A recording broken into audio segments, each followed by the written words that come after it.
Morning అండి మీ అందరికీ. మేమైతే ఊకినాం, చల్లినాం, ముగ్గు పెట్టినాం, బర్రె పాలు కూడా పిండినాం. మా వంట కూడా రెడీ అయిపోయింది. పొయ్యి మీద అత్తయ్య వాళ్ళు కట్టుకుంటారు. కరువు పనికి పోవాలి కాబట్టి ఎర్లీగా లేచినాం. మా పని అయిపోయింది. వాసనలు కూడా దోమినాము, బట్టలు నానబెట్టిన అనమాట. మీరు ఇంకా సిటీలో చాలామంది లేవకుండాలి కదా. మీరైతే లేచిన కాంచి బైకులు వేసుకొని షాప్కి వెళ్ళి మిల్క్ తెచ్చుకోవాలి, అన్నీ కొనుక్కొచ్చుకోవాలి కదా.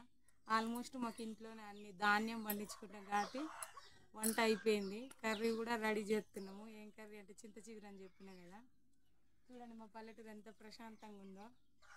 ఇంకా మీకు వెహికల్స్ సౌండ్ ఎన్ని సౌండ్లు వచ్చినా కూడా స్లీపింగ్ మాత్రం వదలరు కదా. మాకు తెలిసిన వాళ్ళు ఎట్లా చిన్నప్పటి నుంచి ఎట్లా చెప్పారు అంటే సూర్యుడు రాకముందుకే ఊకి చల్లుకొని ముగ్గు పెట్టుకోవాలని చెప్పారు. అందుకని మేము 4:30కి లేస్తే మా పనులన్నీ అయిపోతాయి. బట్టలు ఉతికితే మా పని అయిపోయిద్దండి. సిటీ సిటీ వాళ్ళకి విలేజ్ వాళ్ళకి చాలా డిఫరెంట్ ఉంటుంది కదా.